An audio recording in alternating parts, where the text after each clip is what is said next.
Welcome to Trigger Nation. This is my walk away story. Let's see, where are we going to start here? So I grow up, I grew up with, my mother, and she's a Democrat. And, she believes in the blue collar Democrats, the ones that existed when John F. Kennedy was around. She believes in that. She believes in working for what you want. She does not believe in handouts. She does not believe in reparations. She believes in working hard.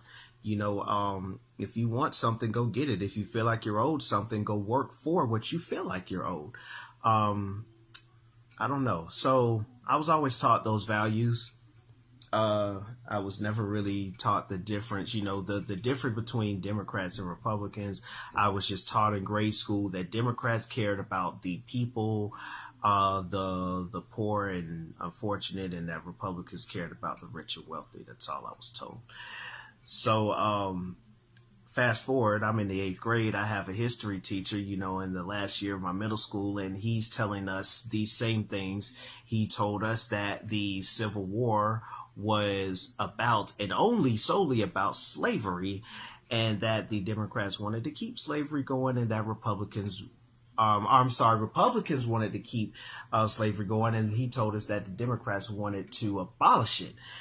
So there was that. And what he had taught us about Republicans and everything, I came to really just not like.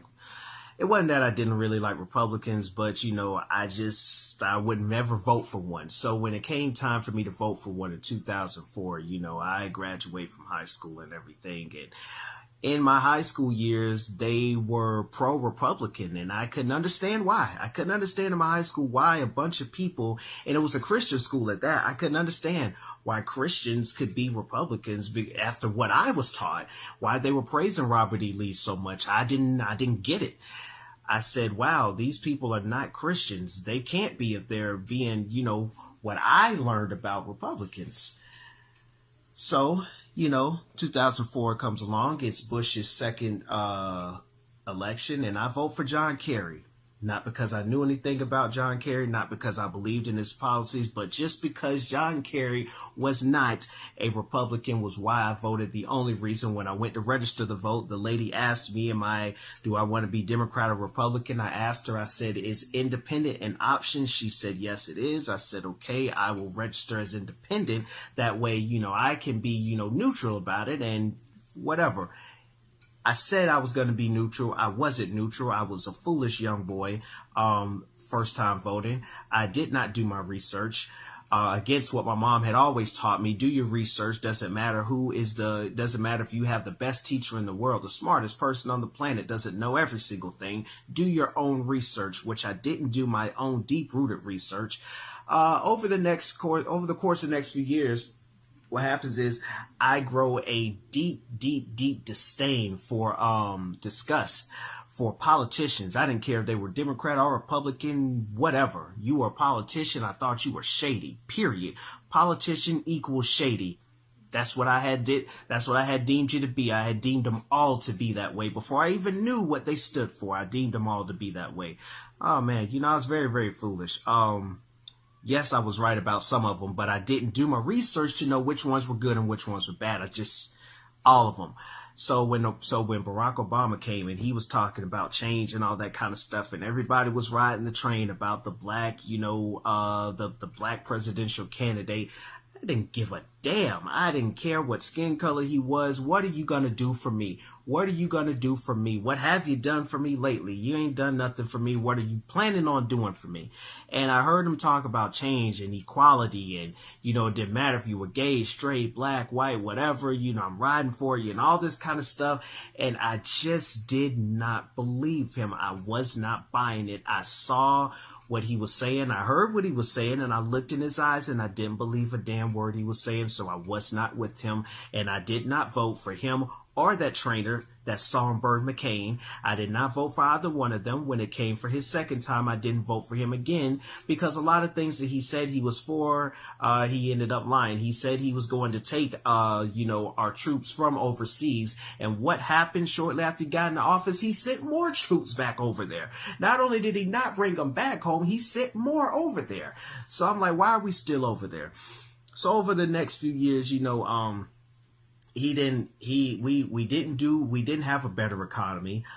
We didn't have better job system. Obamacare screwed up.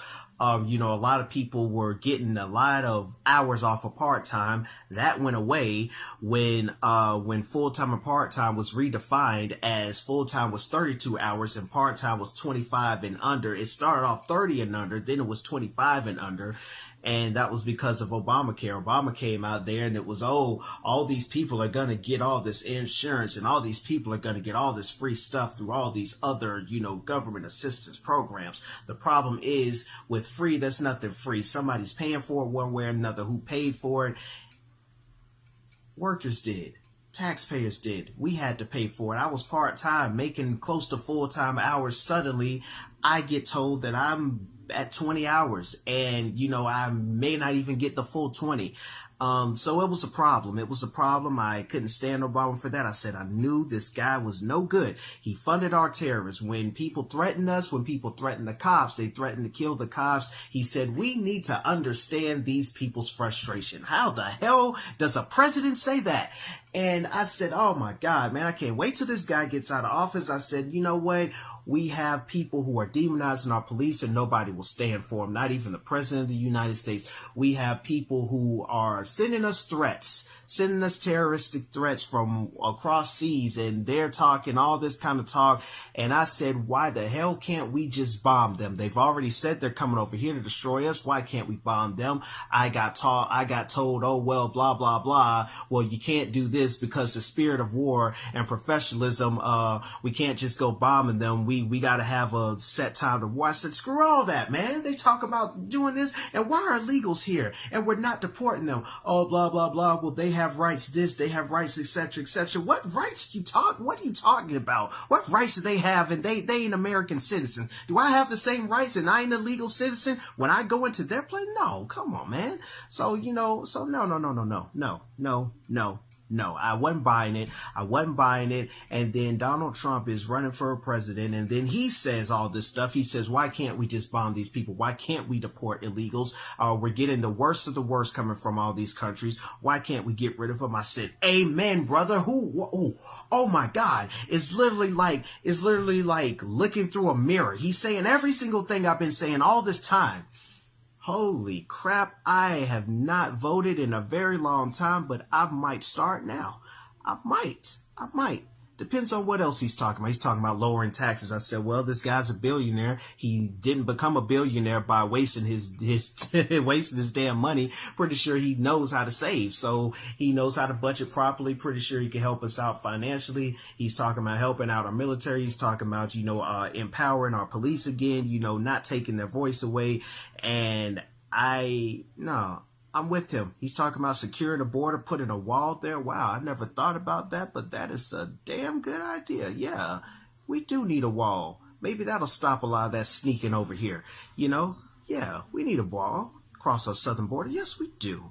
And, I thought about all those things and I said, you know what, man, I'm voting Trump. I don't care who don't like it. I don't care who's against it. I don't care who wants to call me anything they want to call me, but I'm voting Trump and I am going to be loud and proud about it. And this guy is going to get in there. It ain't going to be Hillary. And I knew she wouldn't win. And when he won, I was as happy and I'm just as happy now. And I will be voting for him again in 2020. And I don't care who doesn't like it. I don't care. If you don't like it, get over it, because you got another 4 years after this one to deal with it again. So that's my story. I learned about Robert E. Lee and how Robert E. Lee really actually wanted to abolish slavery. Him and his wife were huge slavery abolishment activists. You won't learn that in the history books in school today. Neither are the history books that I grew up with. You have to do your damn research. So I learned that the Civil War was a lot more than just about slavery, and that it was Republicans who were trying to abolish slavery. They tried to abolish slavery. It was the Democrats, the Dem-O-K-K-K rats, who were trying to keep all that stuff going. So yeah, that's my walkaway story. I was never really on the plantation. I was kind of in the middle. And, you know, I lean more to the conservative side because they have a lot of my values. The Democrats, they claim that they have some of my values, but they lying all the damn time. I don't believe them. I don't trust them. I ain't with them. So that's me. That's where I'm at. Walk away, stay away, whatever. Go away. You know, MAGA, Trump 2020, peace.